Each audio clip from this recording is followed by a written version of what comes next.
and now a strong local connection is established. In October of 1942, the Lees took part in one of the most famous tank battles in history, a byword to a generation of the English. Among the units taking part was a Nottinghamshire Yeomanry Regiment, the Sherwood Rangers.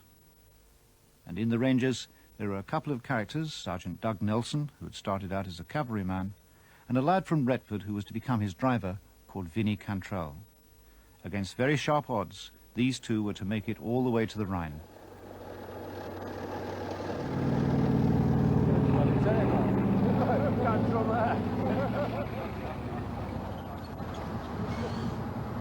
Why'd you put on a bit of weight there?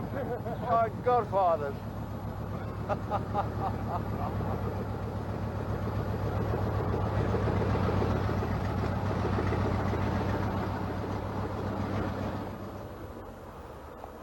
You want any help down?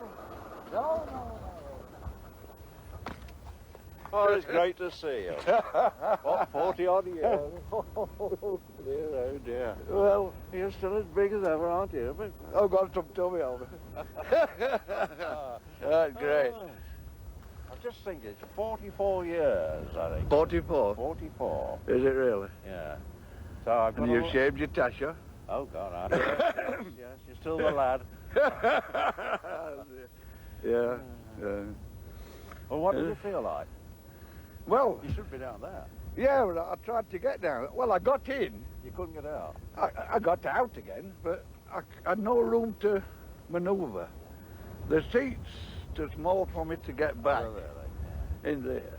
It's not as fast as ours, though, is it? No. Nowhere near. No. The one the governor's off. That's right, yeah. Ours was fast, wasn't it?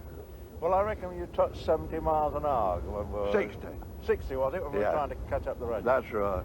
Which was 60 mile an hour. Which was fast, sitting Yeah, up in the they turret there. smashed it. Especially when they were throwing up those apples, you know, the good peasants. I tell you what, it's fast when you don't know just how much to touch them tillers, you I know. know, yeah. We Great. used to have little people come along in the evenings and say, can we have a drop of your sherry or a drop of scotch? Yeah. So we were well equipped. Yeah. Do you remember when you give that infantry chap, the infantry chap at the side of us one day, they wanted a drink, and you'd got your water bottle full of snaps, and you handed it down to him. We nearly burnt his mouth out. Do you remember? I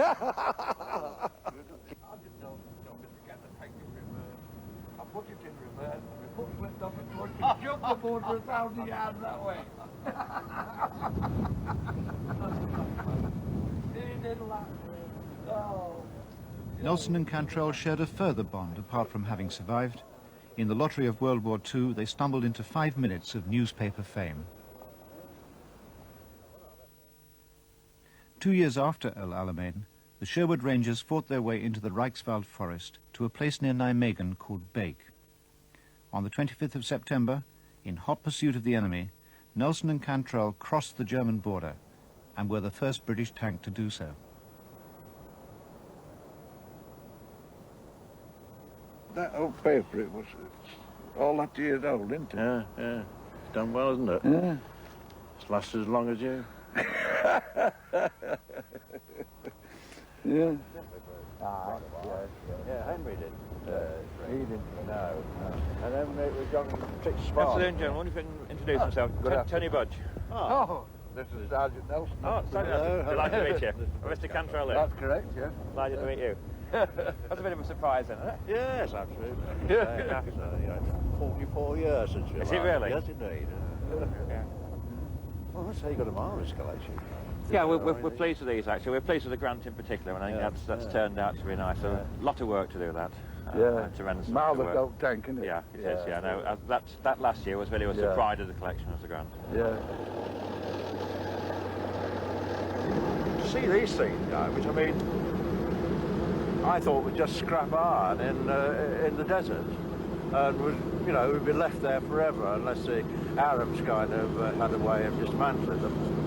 It's marvellous. I mean, you see them in books, photographs, but to see it in the live flesh, it's something. I think you've done a wonderful job. I suppose one thing, you start remembering all the things that happen with these kind of things, and like Ben said, you know, you start thinking about all those poor chaps that never made it. So, yeah, it brings back a lot of memories.